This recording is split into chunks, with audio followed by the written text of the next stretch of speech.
Hello, welcome back to our unknown segment. I'm Hunter Ray, And I am Riley. Woohoo. and we're going to be reviewing, as we discussed, Wedding Singer this time. I get to know your name. This was Riley's choice. my pick. It was great. I liked it. I have seen this movie once, and it was a very long time ago when I was a kid, so this was like a first time seeing it for me again. I'm a big fan of Adam Sandler, and this film I did enjoy. I wouldn't say it's in one of my favorites, but I did enjoy it a lot for what it had. I wouldn't say it's my favorite either. I like it. Yeah. I especially like the ending.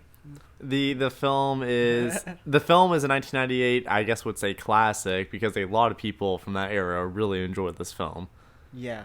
I was introduced to it. I was introduced to it by my mother. The movie takes place and starts off in 1985 Yeah. with With Robbie Hart, and he's.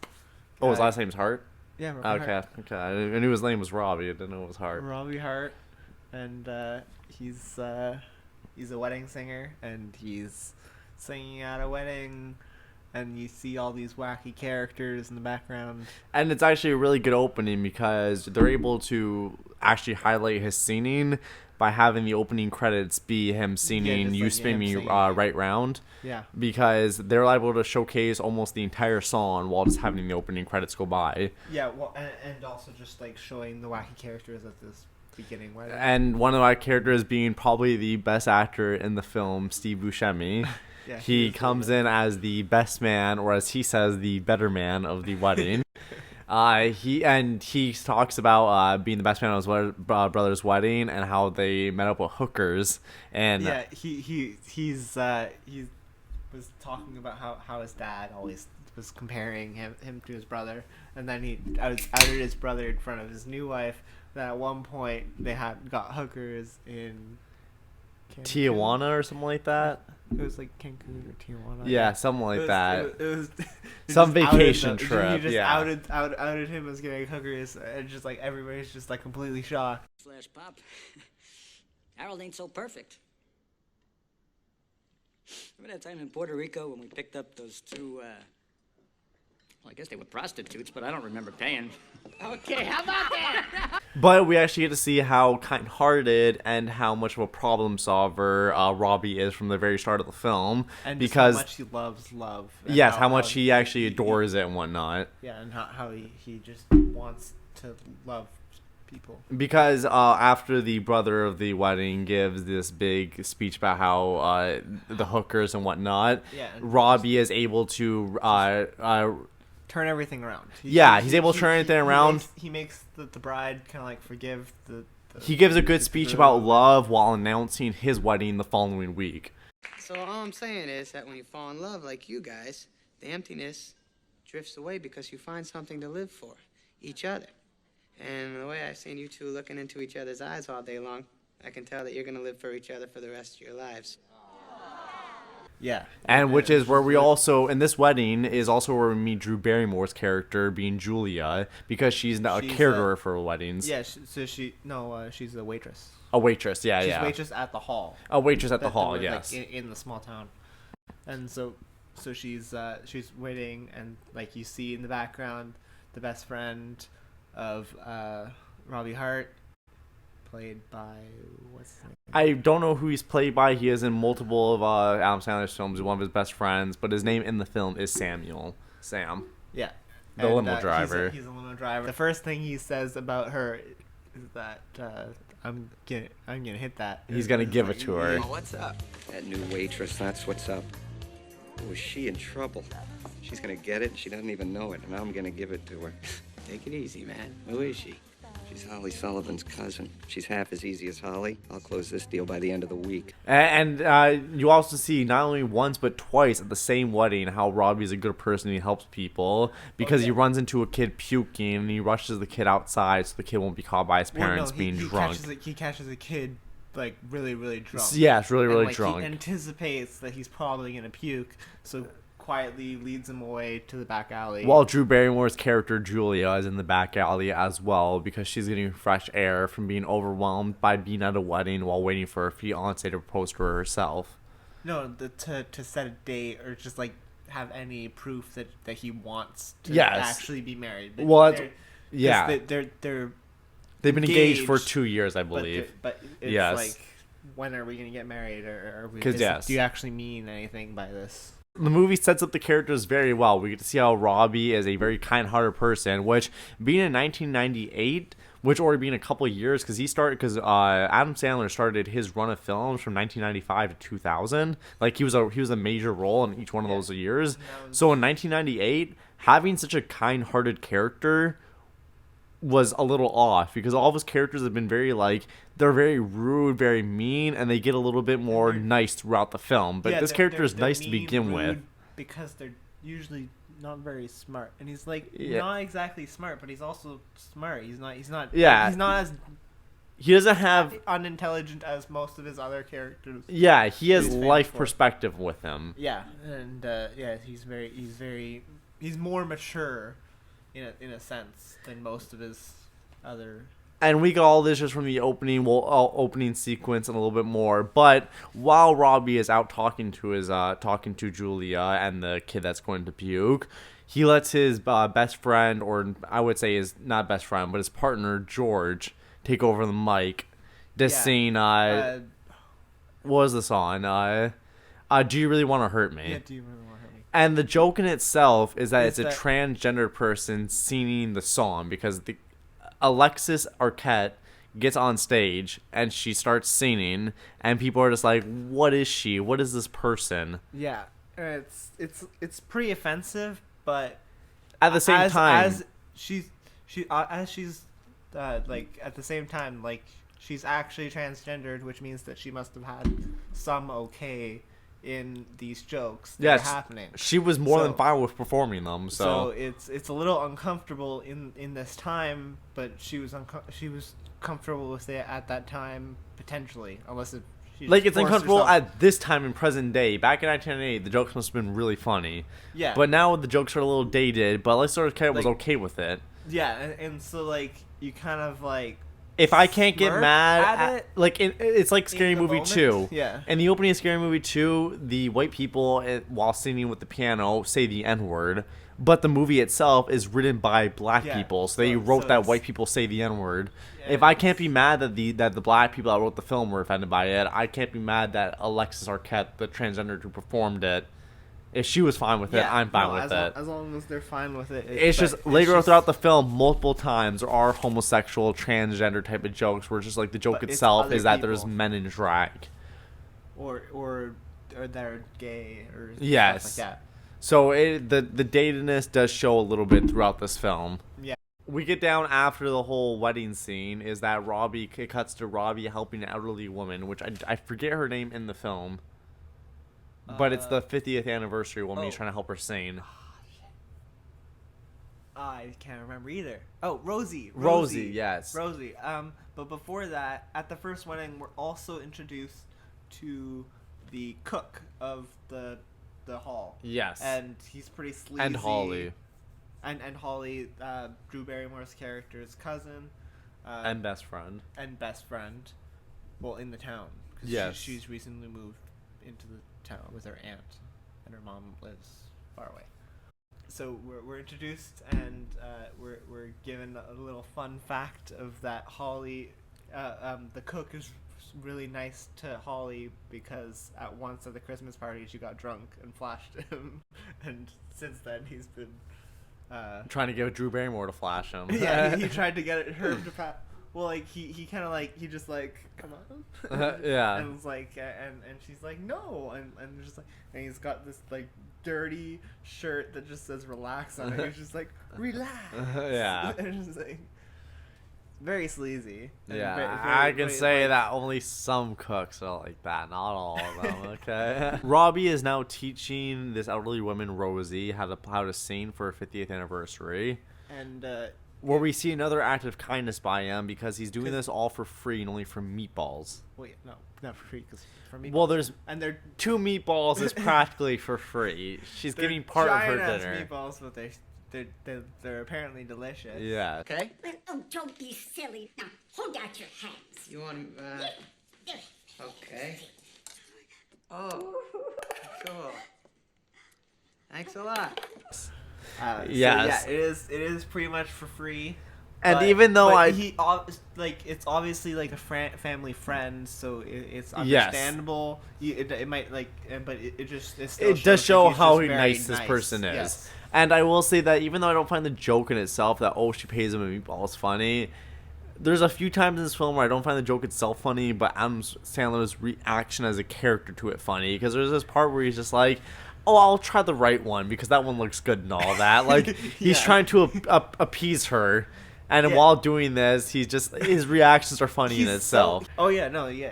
Yeah. It's definitely his reaction, but it's Because, like, everything, itself, yeah. like, if it was just the grandmother, I mean, the Rosie joke of the family friend being of, oh, just the meatballs, that's what she pays him in, I wouldn't have found that it's not funny. it's not that funny. But Yeah. It's like It's Adam Sandler actually has, like, he's putting character into it. He's putting effort into it, which is nice. he's very into it. And she's giving him a pep talk about the wedding that he's going to be in. Like And then his wedding. Yeah. And she's. No, that's later. Because from the very start of the film, we're hearing about how him and Linda are going to get married. And then it cuts to him being at his wedding. And he's just standing there, and there's the music, and everybody's just like a little bit awkward. Because it feels They like just it's been a little bit and that Linda hasn't shown up yet. 'Cause they do it very well, because like as soon as you cut to it and you hear the music, just the scene and just like silence, even though it sounds and looks like just like a regular wedding if you just like went in like at the beginning right before the what. do you know what song is playing as the string quartet like is playing for the wedding? No. Like don't from know the the first name. time he's seen this film multiple times, but I've only seen I this. don't know the name, and I can't remember. It was "Don't Stop Believing" was playing as the string quartet from It is Journey. like it just but like you could feel from the scene right away that it was bad. It was off. There was something off about There was it. something off, even though it looked completely normal, like a regular wedding. Yeah. And then just like, but automatically you can tell Because what they want. Adam Sandler's character Robbie is standing there, and his dad is like, "Should we call her? Should we do something?" And he's like, "No. She's No, probably not just his working dad, on her." his parents are dead. Oh, sorry. Maybe it was Linda's dad or somebody or a family friend. But somebody says to him, Someone says, yeah. we should probably call her, and he says no, she's probably just working on her makeup or her hair, or she likes to look nice for these No, events. it's the priest, the minister. The priest, the minister, is yes. like, maybe we should call it. But he says no, we shouldn't. She's just working on she's her look. She's very particular, and And then she'll we be see here. Adam Sandler's sister, and she goes up to him, and she's like, "Oh, I'm sorry, Linda left a note, and she's saying that she's not going to be here, like she's not going to show up." And like his reaction. And again, yeah, it is his reaction that makes me laugh. It's good because like you believe he's sad, but you also don't believe he's sad. Because he's like, "Oh, it's a bad note." He's like, it's like he doesn't know how to pretend to be sad, but it works as somehow just like his awkwardness being just sad. it's like he doesn't want to show the huge crowd that he's in front of that he's sad that something's wrong, so he keeps a smile on his face. He's like everything. Yeah. He's like I just need a minute for myself. He keeps a smile on his face. He walks away. He walks into the little like chapel with a drape over it. It's a gazebo. A gazebo. Just with drapes. With a drape over it. And he looks in the mirror and he says to himself like everything is gonna be fine. Don't worry, man. Everything's gonna be all right. It'll be okay. It's okay. It's okay. Oh, God. Come on. And I thought it was really good. Like that's a really good scene. It's like Yeah, it was well done. there's like also a scene like Dawson's Creek in the first season when the dad finds out that his wife is cheating on him in an episode where everybody's like trapped inside Dawson's house because of a really, really big rainstorm. And him just trying to act calm the entire time and just trying to like set up candles and stuff like that while knowing this information and then like just freaking out after one little mistake is just it encompasses like that kind of anger that people feel. Yeah, it's just people are. It's like you're just trying to feel okay about the situation, but you can't. You know it's not. Yeah, and we just try to save face, and it's not healthy. And no, It's not a healthy thing, but it's a really good moment. I thought it was a really good moment in the film. Yeah, it really brings you in because it's just such a human thing. And then for the next couple of days, I'm pretty sure that this movie takes place within a 3-month span, maybe a 4-month span. Yeah. And for the next couple of days, Adam Sandler's character Robbie really believes that his girlfriend is going to come around, and that he even telling his friend Samuel, because Samuel is calling her names, and he's like, "Don't call her names, because once we get back together, it's going to be really awkward between you two and all that." Robbie really believes they're going to get back together. Yeah, it's been like 1 or 2 days, and so he's like.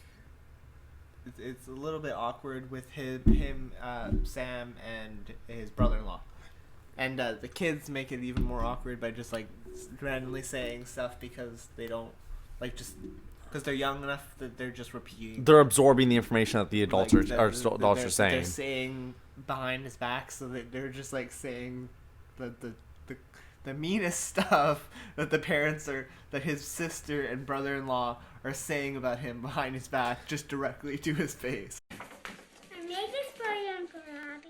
Oh, thanks, Freddy Krueger. That's not nice. Very creative, though. Go back to the boiler room. It's And Linda does actually show back up. Robbie is half right, but Linda shows back up to tell Robbie that she's not ready not ever ready to marry a wedding singer. Like, she wants the rock star that Robbie was 6 years ago in 1979 when he was a high schooler. Yeah. Now it's 1985 and he's a wedding singer. It's more of a stable job, but stable is kind of a loose word, and it's only making him $60 a week. Yeah, and also she's really trashy. And like she's such a groupie. Really, she's very and you can automatically when you see her, it's like, oh, that's why. But you do get one of the most famous lines of the film. I think it's the second most famous line of the film. Here, all our friends are here. It's the perfect place to raise a family. Oh, yeah. Living in your sister's basement with 5 kids while you're off every weekend doing wedding gigs at a whopping $60 a pop? Once again, things that could have been brought to my attention yesterday. Like, that's a really famous line of the film. And then she says something else about it, and then she's like, again. Yeah. That could have been good information yesterday. Like in the film itself, I know I brought this up in the last video, but Nostalgia Critic once said that a good film is determined by how many lines can be quoted. Like how many lines are remembered and whatnot, and this line has a lot of memorable lines. It does, but I can see why this film is a classic, even if it's not my top favorite, because there's lots of lines in this film and lots of moments in the film that could be that are very good. The film then goes to with Samuel, Robbie's best friend, convince him to go back into his job being a wedding singer. Yeah, he's lying on his bed and he's just like, come back to work, and then he's like, how can I sing about love when all I hate things he just hates weddings and all he hates love. But Samuel's not trying to get him to love. Samuel is the Fonzie of the group. He's the bad boy. He wants him just to get his thing diddled with. He wants him just to have sex. That's all he wants. That is actually what he said. Thing diddled with at some point. Got nothing to offer anybody. Haven't done jack shit since high school. Why would any girl ever marry me? Marry you? I'm just trying to get someone to play with your ding-dong. But it's hard for Robbie because once he goes to his wedding, he can barely get himself to sing the songs. He just sounds so depressed. Yeah, we cut into him singing a love song, and it's just he sounds really bad, and then he stops singing, right? Well, he doesn't even just stop singing. While he's singing, he's heckling the group. He's heckling the groom, the bride, the family of the. Not on the first song. Cause we cut into him already singing the song. Yes. And then that song closes out, and then he sits down and he starts heckling everybody, and then he starts singing "Love Stinks." It's kind of like we almost finish each other's sentences, kind of. I mean, I don't think we've ever finished each other's sentences. Yes, he does start singing Love Stinks, and he does, while in the middle of singing Love Stinks, like, he is heckling the group. The father of the bride's getting very angry. He's like, every time that he starts speaking, Adam Sandler's like, "Do you have the microphone? I have the microphone." Like one time he says, "The next time you speak, I'm gonna strangle you with this microphone." But before he says that, he's like the guy's like, "Oh, I'm not paying you to talk, I'm paying you to sing." He's like, "Well, I have the microphone, so you'll listen to every word I have to say." Hey, buddy, I'm not paying you to hear your thoughts on life. I'm paying you to sing. Well, I have a microphone, and you don't. So you will listen to every damn word I have to say! And then he starts singing "Love Stinks." He starts singing, but he's also not only heckling a group of, I guess, mutants, as he says, but there's another joke where he's heckling about people that are not going to fall in love, one being him, but also another cross-gendered person. I guess that's supposed to be a female. It says lady with the sideburns, but it is clearly lady. just a man in drag. Yeah. And either it's supposed to be a lady playing a lady, like it's either a man playing a lady or it's a man playing a cross-dresser. But no matter what, the joke again in itself is that, oh, this man that's a man that looks like a woman, and this time it clearly isn't a no, it's a woman that looks like a man. A woman that looks like a man, and clearly this time it isn't just somebody who's a transgender like Alexis Arquette. No, like this is where the joke's actually do start getting dated. Just a guy that looks. Yes. No, it's a girl that looks like a guy. And that's when the jokes start getting very dated. And it's a little uncomfortable, but the actual part, especially when lady seems like she's into it. But Robbie himself, like Adam Sandler, is a great singer. Robbie, when he starts singing the Love Stink song, I think he goes into the song very well. He loves her, but she loves this guy right here. And he loves somebody else. You just can't win. Yeah, he just like alternates, and he alternates singing and talking a couple a good amount in that song too. And but while singing the song, he does get he turns around and gets punched in the face by the groom's dad or the bride's dad. He goes from like Love Stinks to with the sideburns lady, then the group of mutants. No, and it was the fat guy. Yes, the fat guy. Then and he's famous. The fat guy is famous. Is he? I can't remember what he was from because I searched it up. Because I know you'll have a heart attack again if they don't start eating soon. Yeah. Julia is a waitress at these catering events and all that. She's there to witness this whole thing of everything going down. Yeah. She is actually she's feeling uncomfortable. You can visibly see she's feeling uncomfortable. And I'm pretty sure it's Holly that's asking Samuel, the limo driver, like, man, who would bring him back into work after he just had his fiance stand him up? And Samuel's like, I don't know. Wow, yeah. Wow, that's just that's a scumbag move right there. Yeah. It's like completely just trying to sleep with Holly too. Yeah. And it's just like trying to sleep with everybody. But Julia walks up to Robbie afterwards, and she's like, man, that's rough. You shouldn't have been here. You shouldn't have come to work after being, like, dumped like that. Actually, it's because, like, after that song, after getting punched, he disappears, and he's in the dumpster, lying down in the dumpster, and she goes outside for a breath of air, like, after everything's been taken down, and, like, the party's over, and just she's trying to cheer him up. Like, no, she hears him groaning in the dumpster and finds him, and then she starts trying to cheer him up and make him feel better. And he said that he shouldn't be at work, like that weddings and all that kind of stuff he hates now. It's so depressive. But she says like he needs to get back into it. He needs even seen at her wedding because now Glenn is actually like actually set a date and whatnot. Because of what he said to her, she actually went to Glenn, and he decided, oh, she might actually leave with me if I don't marry her. So Glenn believes that she's paid her dues, which is actually explained in the next scene because even though he says no to seeing her at a wedding party, he practically agrees to going to her engagement party. So he goes to her engagement party where we meet Glenn for the very first time, and Glenn is explaining to his friend that Drew Barrymore's character Julia has paid her dues, so he's been dating her for the last 4 years, and he knows that she won't cheat on him because she was dating him before he was rich in bonds. So he Yeah, knows that so he can marry her and trust her not to cheat. Yeah, and while he is pretty much hanging off another woman, like Well, this visually, like in the not- very first scene at the engagement party, of course you want to hang off another woman Well, at the he's not engagement party. exactly, but He's like, with he's with a friend. He's with a friend, and like he's He's kind- talking to a friend. He's he's talking to, and like there are women around, and he's Yeah. a little close to them and stuff like that. It's just not particularly. It's a little. You can tell that he's not. He's like barely holding himself from these women. And a little fun fact is, yeah, the bad guy for the film, for Wedding Singer, the original considerations for the role was the first one was Jim Carrey. A little weird to think. Yeah, I don't think that would work. No. But the next one is Christopher McDonald. And if I do show the clip in the reaction, which I'm sure I will, when the character first starts showing up, do you remember what I said, Riley? No, I don't. I said this guy reminds me of the dude from Happy Gilmore.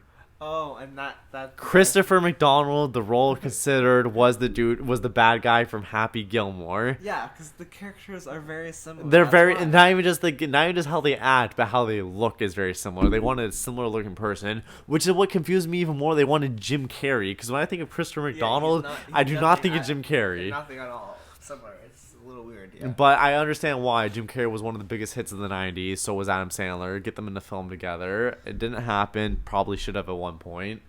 But That's never happened. yeah. That's sad. They're Especially in the very 90s good. when they were very big. Yeah, very big. Yeah. But I can definitely see Christopher McDonald in the role of this part. Yeah, it's. You were just like, is that the guy from Happy Gilmore? Yeah. Like, no, I don't think so. I remember thinking that before, and I'm like searching up, and I was like, oh no, that's definitely not that guy. Like the guy's older. Like he's older. There's a visual difference, but there's also like just a visual similarity. It's like too. the square jaw and the height and the buffness. It's just like everything. It's just like there's just something about them that there's very similar. Glass in my eye. Does it hurt?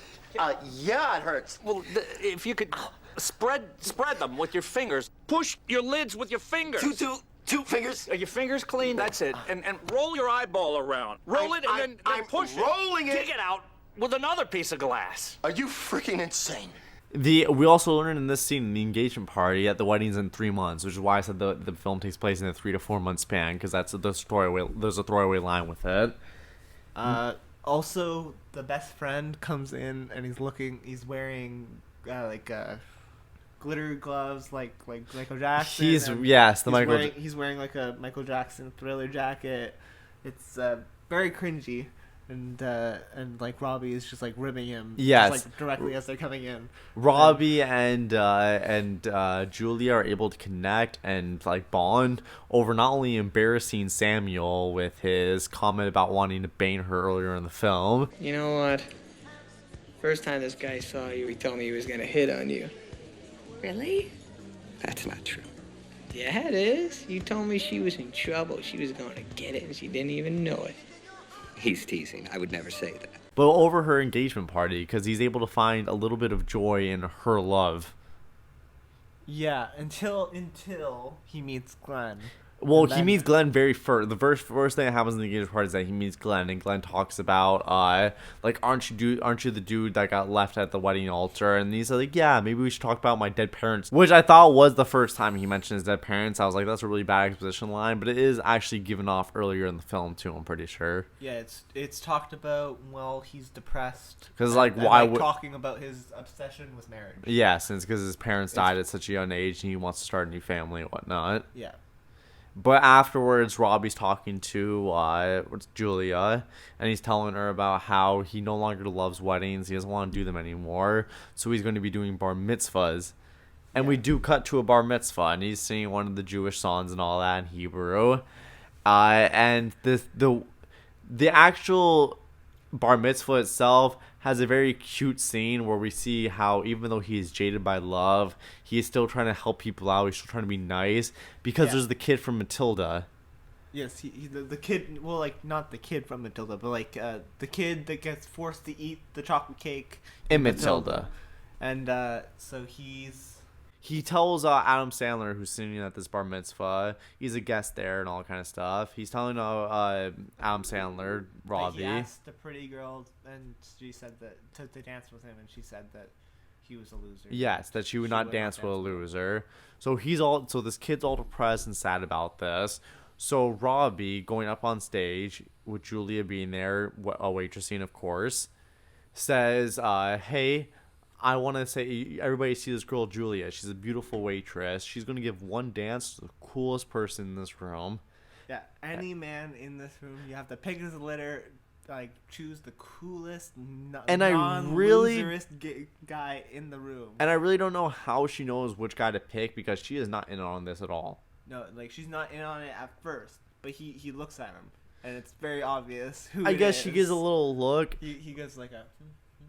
She could have been, I think, a little more delivered how she knew. But yeah, she looks through every guy in the audience, every teenager, and it's adult. Very obvious, even in the extras, how lazy they got of like the dubbing. There's literally a guy like standing right next to the guy, and like his response is like, "Pick me, pick me."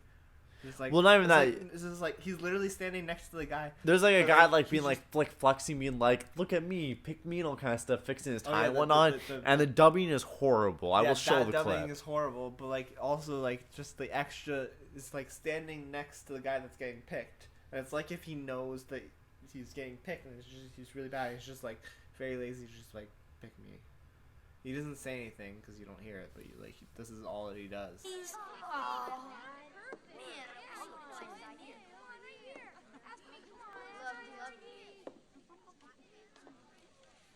May I have this dance? But she picks the more chubby kid, the kid that's a loser and whatnot, and she asks him to dance, and everybody in the crowd is impressed by the kid. And it's a good moment by seeing like how Adam Sandler's Robert character is just a nice guy. He's just genuinely trying to help people. Yeah, and then the kid is dancing with Drew Barrymore's Julia, and the kid gets a little bit forward, and he the sexual assault jokes get a little iffy here. And he just slides his hand down to her ass. Her buttocks, yes. Yeah. But the joke continues a little further because there's a little bit of a guitar solo, a little bit of a band solo, or whatever. So Adam Sandler is able to get on the dance for himself. And he picks the and more of a little bit frumpier girl, yes, I guess. He chooses more of a loser's girl to dance with. But she's not like ugly or anything like that. But part of the joke is that he takes her hands and puts it on his ass. Well, no, like first starts dancing like regularly, and then he puts her hands on his ass. So the joke is that the guy kid puts his hands on Julia's ass, and then Adam Sandler puts the girls on his ass. And then there's a homosexual joke or a little homophobic joke. And then it moves to like grandparents holding each other's ass, and then everybody doing it, and then it's like panning around, and then you see a homosexual joke with Samuel and the cook. Samuel and the cook grabbing each other's ass. Yeah, and just standing there. And I can't tell if Samuel's gay or not in the film because there's multiple instances of Samuel being extremely close with the guy because there's the old guy at the bar as well. Yeah, and but like. Also, the cook is so sleazy that you can even see it with Samuel, and you can just like visibly see him grabbing his ass, and it's a little bit uncomfortable. Yeah, like, that guy is definitely a little bit uncomfortable in that scene right there. Well, he's acting, but yeah, I understand what you mean. You can visibly see him actually grabbing his ass. So yes. Even if they're acting, the guy getting his ass grabbed is a little bit uncomfortable. And after the bar mitzvah, there's a little scene where Adam Sandler helps her with some advice for the wedding, and she bakes him, and he agrees to actually help her with the rest of the wedding because he's been around them so much that he knows what to do with them. Yeah, so she's telling him about what flowers she got from who, and then he's like, "Oh man, you went with that guy, and like this other guy is so much better, and like it's also cheaper." So like she's like, "Oh, thank you, I wouldn't have known that. I'm new here and stuff like that." And like baits him into helping her. I wouldn't say baits him because she does have this little bit of manipulation thing where she doesn't say what she wants completely. She just kind of she just kind of goes with what other people are saying. But she know everybody knew that she wanted him to help her. Yeah, it was visible. But it was also like trying to help him. Yes. In just getting over it and like being a good friend and like but also like getting help herself. And with this him helping her with the planning of the wedding, they go to the competitor of the wedding singer, being Ron Livovitz's character. Yeah, and he is. And this is where I find the film has a little bit of a writing issue. Is that there are some characters or gags where just like they don't really need to be in the film. Ron Livovitz's character is introduced in this part of the film only, and he's only in this part of the film. And he's kind of implied like he would be back, but like there's no. It's kind of implied that he's more of antagonist that he is in the film because he's for one scene only. Yeah, in that scene, but like in that scene, it looks like he's like gonna do something evil or anything like that. Yeah, like you see that he's a more poor version of Adam Sandler's Robbie's like wedding singer. He has less flair, he has less talent, and he's sleazy, and he tries to sleep with the bride, and he's flirting with the bride head on and whatnot. Yeah, and he's just. And I wouldn't even really talk about the scene if not for two reasons. One, the scene really perpetuates what's going on in the film, and because the very first not just cover song, but the very first original song by Adam Sandler is sung by Robbie in this film and whatnot. With I forget what it's called. It's the song where he starts off very softly about how he loves a girl, about how it makes her feel. So the song is he warns that at the time that he was writing the song, he was half when he was in love with her with Linda, and he was in love with her, and half when he wasn't, and he's also listening to The Cure a lot. So it was very similar to The Cure, and it was very. I think the song might have been called "Was All Bullshit." Yeah, something like that. Yeah, it was like, yeah, he was very. It was very soft, and I love you, and then it's just like, but it was all bullshit. I can't remember the words, but like it was. He was very emotional, and he was like screaming. And he's not the only emotional one. She's emotional the entire time too. From the very start of the song, you can see tears forming in her eyes. Yeah, and just like she's very much feeling what he's feeling, his heartbreak, and then but you can also see in the background the Ron Livowitz character. He's losing his mind. And I'm reaping all the benefits, which might be the most famous line of the film. Losing his mind. And I'm reaping all the benefits.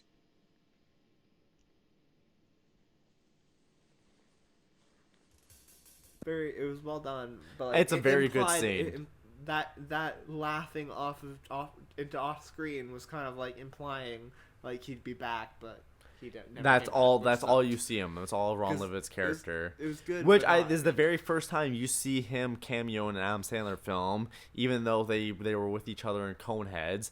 That was the very first time of many times that he's in an Adam Sandler film cameoed. After the scene at the wedding singer competitor's place, though, they go to a little restaurant to stop off for a break, and they have a very heartwarming scene where they talk about why Robbie knew that Linda wasn't the one for her. Grand Canyon one time, we were flying there, and I'd never been there before, and Linda had, so you would think that she would give me a window seat, but she didn't, and not that that's a big deal, you know?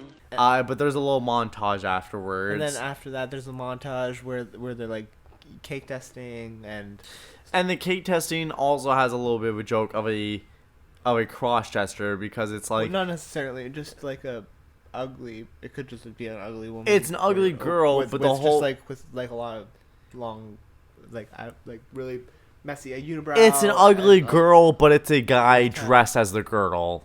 Because again, if it's an ugly girl, it's only funny if it's a guy dressed as the girl. That's why it's a. Yeah, but like they can't just have a girl do it. They have to have a guy dressed as a girl, which is the joke.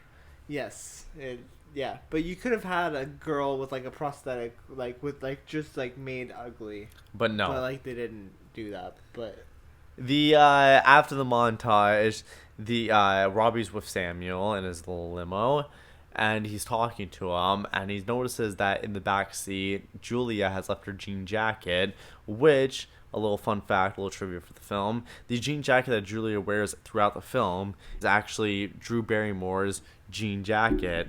The director and Adam Sandler and Carrie Fisher and whatnot, and our producer for the film, Just saw her in it. just thought it was a really cute jacket on her and wanted her to wear it throughout the film.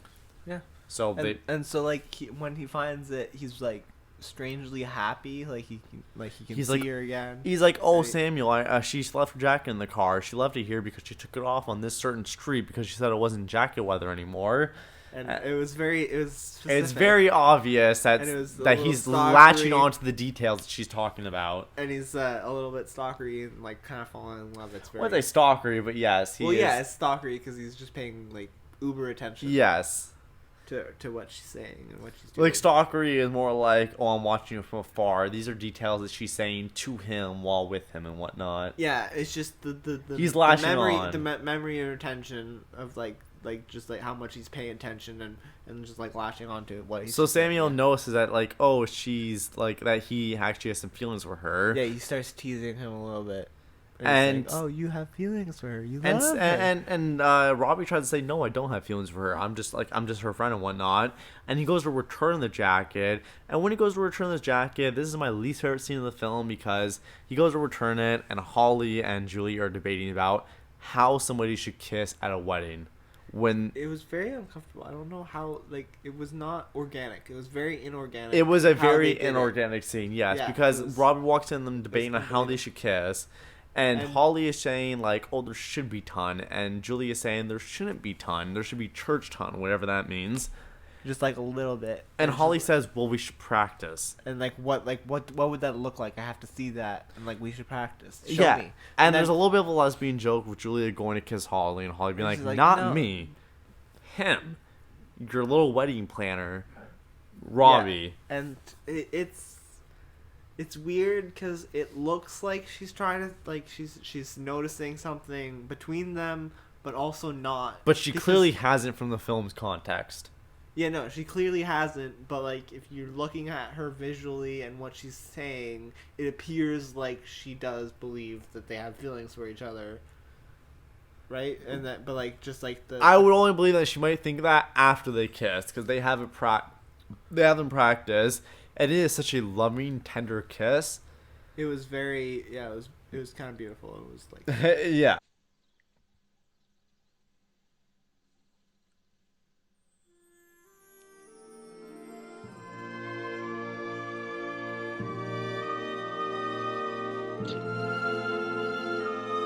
Even Holly notices that in a sense. And she's supposedly dense and stuff like that. She notices it in a sense of like that looks like a tender, loving kiss, And but she thinks that it's she just wanted, pretend. Yeah, and she wanted to kiss.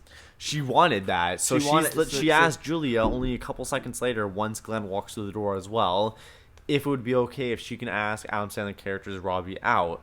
Glenn says, yeah, it should be no problem. Julia should be able to fix them up, and they go and they four of them plan to go on a double date. Also, he's such a dick, and he gets a DVD player, and like it's like DVDs just came out, and he paid like way too much. Like it's not common to have DVD. It was $700 for Yeah, the DVD player. so it was also not common to have the actual DVDs.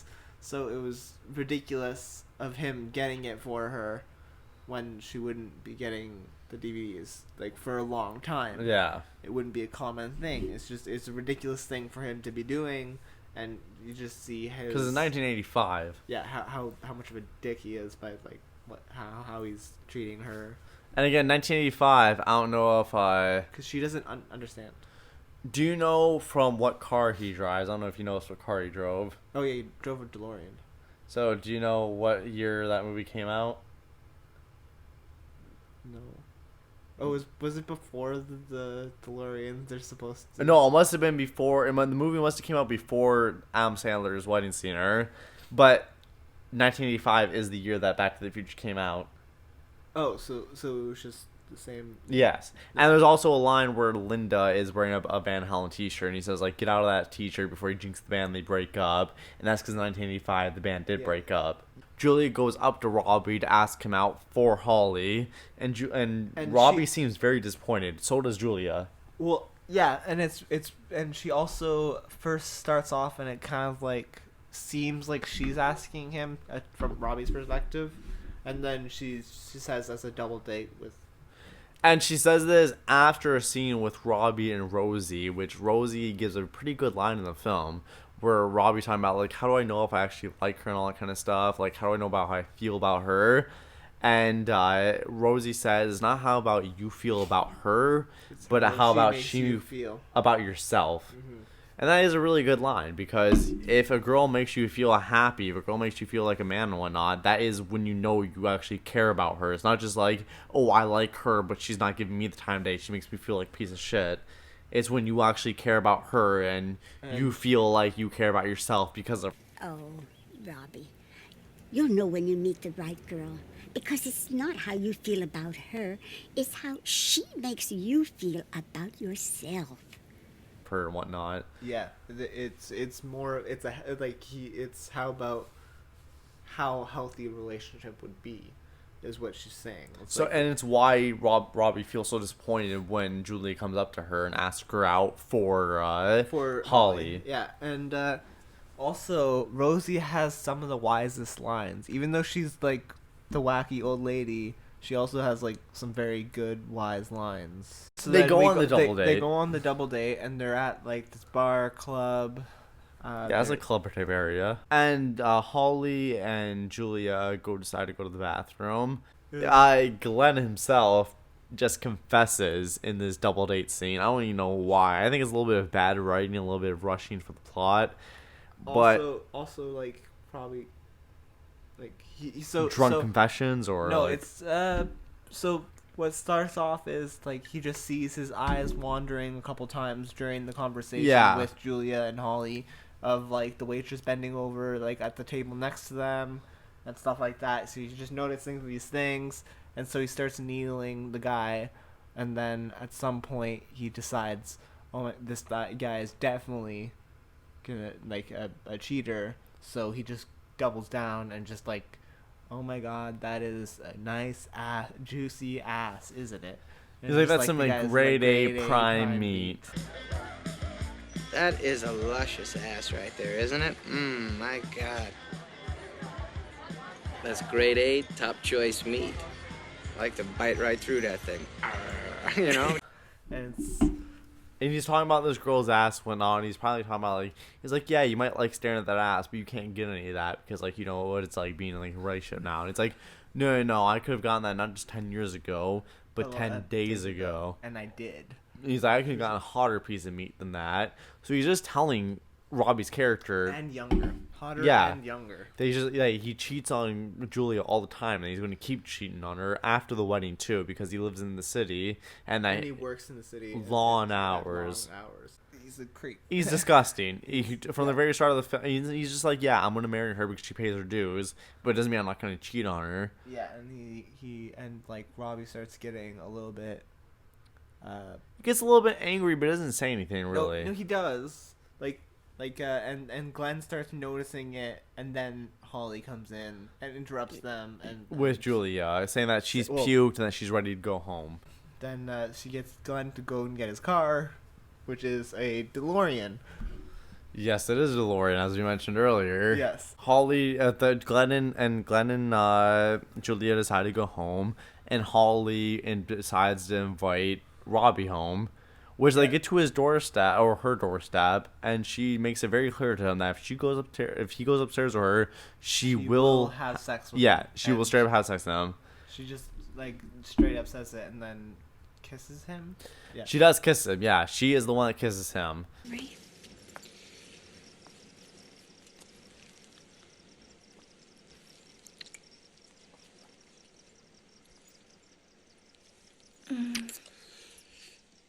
Yummy.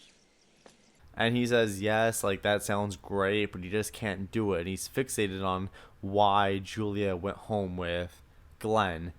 And then she realizes pieces that it together. Yeah. she pieces together that he likes Julia, and then she just straight up says that she's with him for the money. Yeah, like for stability, for the house, the car, the And job. It's a very mean thing to Very say. mean but true scene. There's lots of girls that are in for. Yeah, no, but like that's not. That's her. not And Julia's and reason, it's not but Julia's specific reason. But the very next scene, Holly even calls Julia out for that. She says, "If it's not for the money, if it's not for the car, why are you marrying Glenn?" Because even he's there. Holly knows that it's not because of love.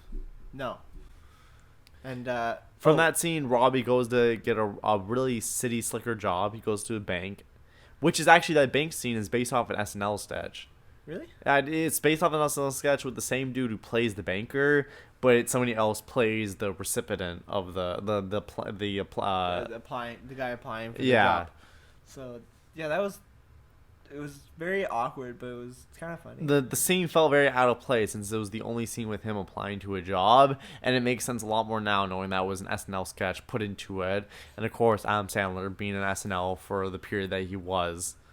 He was fine with it. Yeah, he liked it, but like, it was out of place, and it was a little awkward. With Julia going to Rosie's to find out that he is getting a real city slicker job. Rosie is a little bit disappointed, but she also understands completely how Robbie is feeling right now, and she's very She goes up to Robbie after he's already trying to get the city slicker job and whatnot, and he calls her out and he's like, "You're a gold digger. You're only dating Glenn for his money and all that." Yeah, that's Robbie. I was talking about Julia, but yeah. So, yeah, she does. Cause she wanted to give him a present. That's why. She brings over a present to his house. That's when she went over to Rosie's, and then he ends up meeting her when he's coming back from the city, and he's frustrated, and she's coming up to give him a present, and he starts going into her about being a gold digger. We're living in a material world, and I am a material girl or boy. No, you're not. What about you? You're into material shit. What do you mean? What do I mean? You're marrying Glenn because he's got money. She calls him an asshole and throws his present to the floor, and he notices that there's scattered papers of like Robbie's music sheets over the ground, and he also like she was there to give him music sheets. Like she noticed, because we haven't said this before, but Robbie's goal is not just to be a wedding singer, but to be a rock star, to have his own song, write his own song. He actually doesn't even care about being a rock star. He just cares about writing his own music. He finds out that she gave him the music sheets, and he's like, "Oh fuck, I'm an asshole," and he wants to. An asshole, and then like he wants to confess his love to her. You're an asshole. You're an asshole. Yeah. So he gets drunk, and he goes to a bar with his friend Samuel, and he decides that Samuel's like, "You need to go confess your love to her," and he actually decides that before he says he needs to confess his love, there's another homosexual joke where an old man grabs onto Samuel, and Robbie's like, "I'm gonna be the Fonz just like you," and he's like, "Don't be the Fonz. The Fonz, like, you don't want to be the Fonz because you can't be 50-year-olds and hitting on girls." Yeah, that's why the show got canceled, because nobody would want to watch that. It's gross. Like, all I want is someone to hold me, and then there's a homosexual joke, a little homophobic joke. The old guy at the end of the bar that was kind of chiming in goes up to the guy and just hugs him. It's like, everything is gonna be okay, and like the guy just kind of like pats him getting married. And Julia has cold feet. She's telling her mother she has cold feet. And then that she like maybe loves Robbie. And her mother says, "Stop thinking that. You love Glenn. You were going to marry him. You are going to love him." With his money. Even though the mother herself was not happy with her husband when she did the exact same thing. Yeah, and she was talking about how Glenn was a good provider, and like how her husband was like a piece of crap, but and there's a big misunderstanding because Robbie walked up to her house to go and confess his love to her, but when he walks up to her house, he looks up and he sees in her window that she is happy in her wedding dress in the mirror looking. She looks gleeful, but only because. But at first she started saying like, "How welcome, thank you for coming to our wedding. I'm Mrs. Julia Gulia," and she's crying. She looks so sad. It's nice to meet you. I'm Mrs. Julia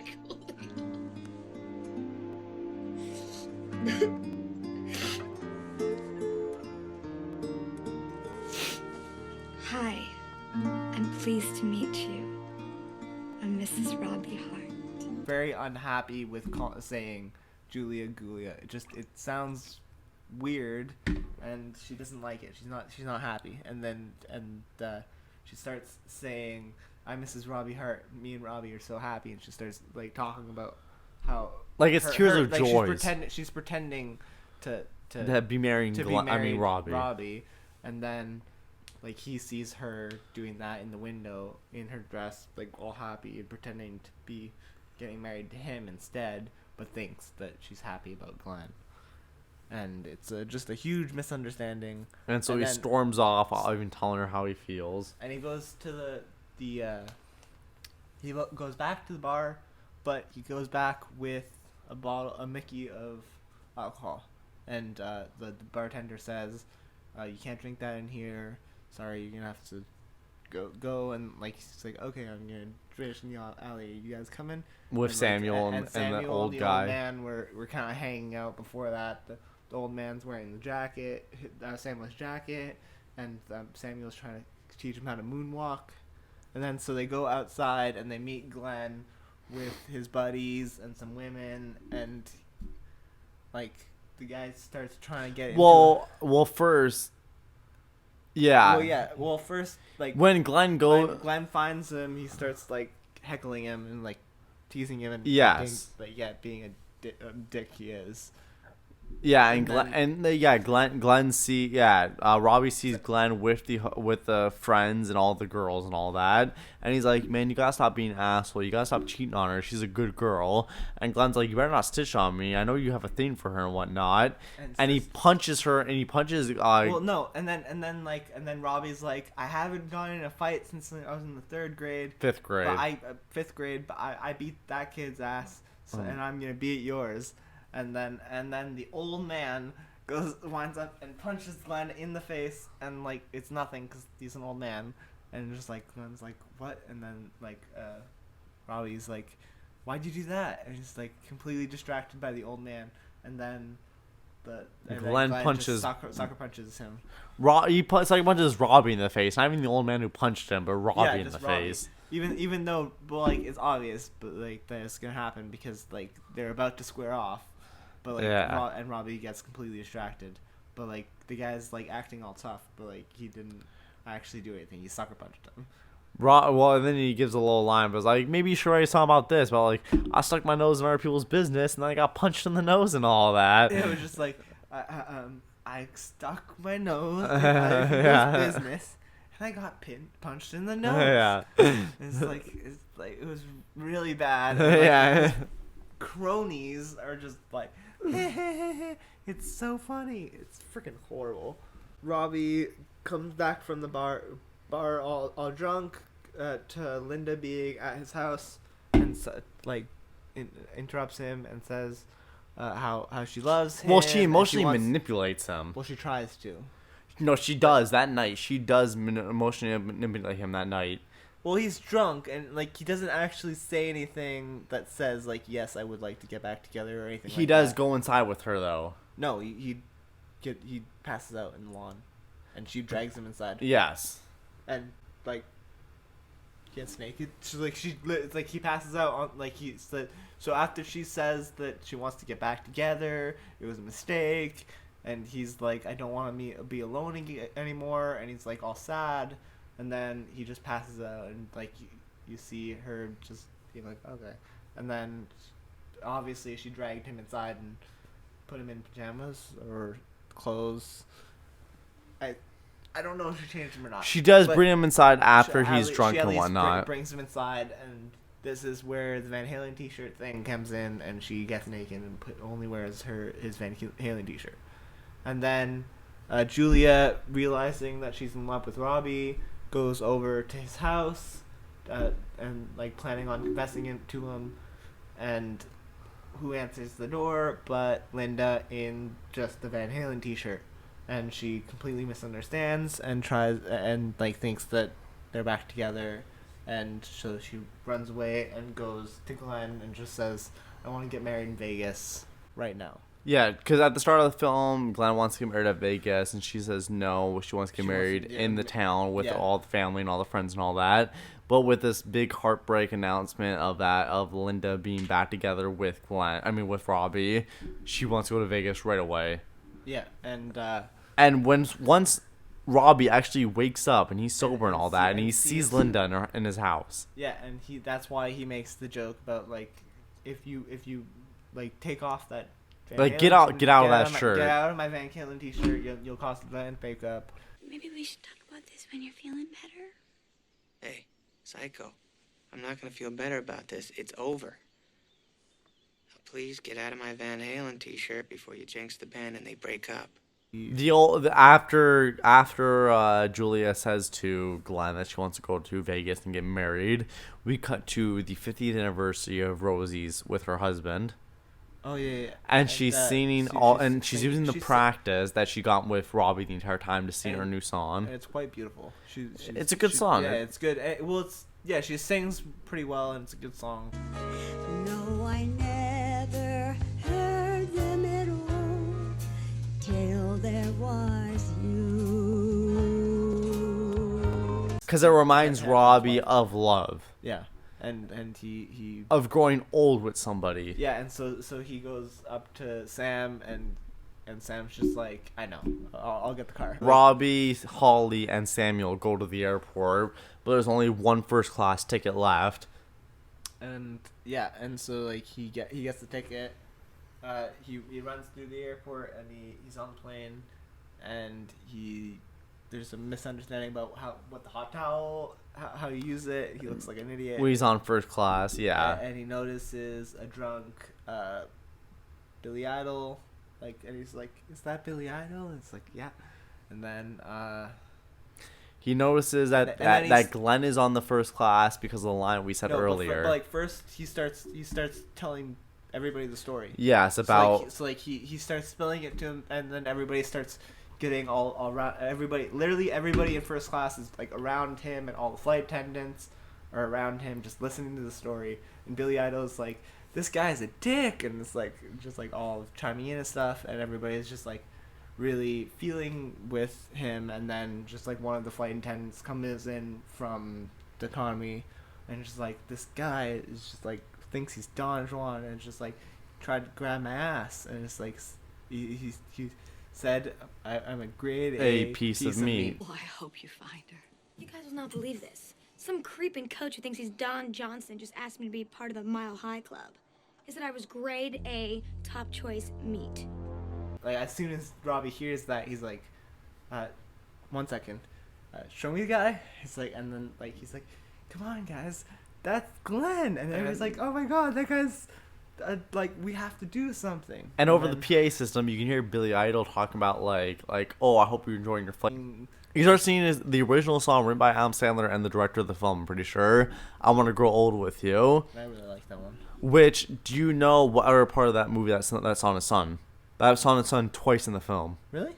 Yep. That's why I said that in the early before the shooting. I said that there was a moment in the film where they completely hint that they get together at the end. I thought they completely hinted when they said the whole bumping elbows, like with the sitting in the passenger seat. That is one of them, because she does give Glenn the window test, and he does fail.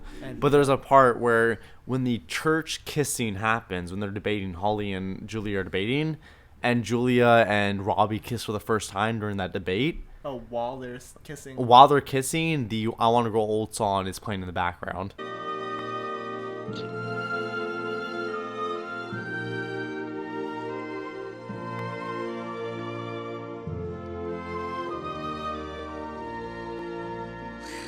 Or the instrumental itself is playing while they're kissing. I Want to Grow Old With You song is a very good song as well, and it's sung to character, and it also encapsulates both their mentalities. It encapsulates like the window. Well, it gives the window seat one with her giving the test to Glenn, and then Drew Barrymore saying that she imagines somebody she can grow old with. Yeah. So the song that I Want to Grow Old With You allows her to actually have that as well. And your tummy aches, build you a fire if the furnace breaks. So it could be so nice growing old. You like it's really beautiful, and he's just like saying all these things that he would just do for her. Glenn tries to while prevent the song from being sung, but not only the attendants of the Yeah, so, flight, like, but the passengers like Billy Idol stop him. that Billy Idol saw this massive guy wearing very biker clothes, Which I can't remember the name of, but they wanted a professional wrestler to play that character, and they couldn't get him. No, but it is a famous like tough guy. Yeah. And he's got like the handlebar mustaches, and he's like, don't you threaten Billy that way? And it's just like, and him And Billy the flight attendant push him into a bathroom. Yeah, and Billy Idol is like all like, yeah. Well, he goes like this because Adam Sandler compares the Glenn character to a jerk off. So while the scene's happening, Billy Idol's going like that to resemble a jerk off. Yeah, it was my favorite scene in the movie. That's your favorite scene, yeah? Yeah, it's very memorable. To me. My favorite scene, which I guess I can probably say because the very next scene after the wedding, after that scene, is Billy Idol offering Robbie a job due to the song. Oh yeah, because it was very awkward because like they were about to kiss, and then Billy Idol was like, that was a good song. I'm gonna bring it to the record. To my record company. He's like, let me just kiss her first. Can I kiss her now? I was like, yeah, go ahead. And then they get married, and that's the end of the film. And so for my favorite scene of the movie, I would say it's actually the scene where Robbie and Julia are telling each other what makes like them believe the person they're with is the one. I remember we went to Grand Canyon one time. We were flying there, and I'd never been there before. And Linda had. So you would think that she would give me a window seat, but she didn't. And not that that's a big deal, you know, but... Yeah, I'm not saying actually that the Billy Idol scene is like my favorite scene, but it's like my most... What is your favorite scene in the film? That makes me happy. It's like I like the most touching scene, and like the one that I like the most is they're talking with Rosie. Both Adam Sandler and Drew Barrymore are with Rosie. Julia's character, yeah. I really like that scene because it really shows just their togetherness, I guess, because like just Rosie's talking about stuff like her own marriage. The movie does have very good lines, especially with Rosie in it. Rosie's character, I'm pretty sure, I might be corrected on this one, but is the same character that's used in Happy Gilmore. Yeah, I'm pretty sure also that it's the same grandmother played in both of them. Carrie Fisher, that I mentioned earlier in the film with the jean jacket, is that Carrie Fisher, Adam Sandler, and somebody else are uncredited on the script for working on it, but Carrie Fisher spent 6 months on the script uncredited, like writing it, giving it character and dimension and all that, because she wanted the female character of Drew Barrymore to be much stronger. So to spend 6 months on the script and not be credited, I gotta give her at least her credit here. She did a very good job on the script. I thought the script was, for an Adam Sandler film, was very strong, even though I still had the same sense of that comedy, that absurdness to it. Yeah, it was very absurd, but also it had touching moments. It was a good... Like, there's the jokes with the fat guy and all that kind of stuff where it's like you're just being cruel to be cruel and whatnot, which makes you a little desensitized to the film. But there's lots of good comedy and romantic moments that bring you into it. Yeah, so it's like if you ignore the dated pieces, it's a relatively balanced between romance and comedy. And the one little other piece of trivia that I have, I can't remember which part of the film. I'll have to search through it. But there's a part where Adam Sandler's character, Robbie, mentions an Eric Lamonstoff or something like that character in the film. And Eric Lamonstoff has been mentioned and shown multiple times throughout the Adam Sandler movie universe. Because Eric Lamonstoff, which is mentioned in 1998 in Wedding Singer, is the character given to the name, or given to the character in Kevin James's Grown Ups. So Grown Ups 1 and 2, Kevin James is Eric Lamonstoff. which is the character that's mentioned in 1998's Wedding Singer, plus other films. I'm pretty sure he's mentioned in 2 other Adam Sandler films. So I guess it's just like a name that he likes. It's kind of like a Stephen King universe, where Adam Sandler and Stephen King and some of these other people have a universe with their films. Yeah. Well, even sometimes the same character might not be the same person. Yeah, the same actor might not be the same character, but yes, still like internet connected. Because Eric Lamonstoff is the real life name of one of Adam Sandler's college roommates, which has appeared in 3 of his films. The actual, and I think that's why I think the names in the Grown Ups is like it's part of the kids. College roommates kind of thing. Yeah, it was like they all had connections. But the actual Eric Lamonstoff has appeared in 3 of Adam Sandler's films, which I don't remember which ones. So I'll put the names and the camera and all that on the screen. But he has actually appeared in a few of Adam Sandler's films. That's pretty interesting. So there is a few trivia facts of this film that I wanted to bring to attention. The film itself is very good. It's a classic. For an Adam Sandler film, it is definitely a classic Adam Sandler film. I would put it in my top 5. Top 5? I would maybe put it in my top 5 as well. There are some scenes and some writing aspects that are a little weak, but overall, like the villain and whatnot, but overall, I do like the scenes between Drew Barrymore and Adam Sandler, which I will say, though, 50 First Dates is my favorite one between the 2 of them. Oh, yeah, definitely. Even though it's really 50 First Dates is also really uncomfortable. Especially the ending. Being 2004, 6 years after this film, and 2004 being a little more like Adam Sandler's weaker side, it does have a little bit, but I do enjoy the ending a lot, though. I enjoy the ending, but I also find it really off-putting because like she doesn't remember things, and it's like her waking up and then just being like super pregnant. Like, but but hopefully we'll get to that movie at one probably point. Get to that movie at one point because we both do like that movie. So it's a good movie. So let's hold off on that. But this film was enjoyable for me, somebody who hasn't seen it since I was a very young kid. I liked it a lot, and I would recommend this to anybody who likes Adam Sandler, anybody who actually likes romantic films. I would recommend it. Yeah, it's just a staple romantic comedy. Yeah. We're not too sure what we're going to review next, but we're hoping to see all you guys for next time. Yep.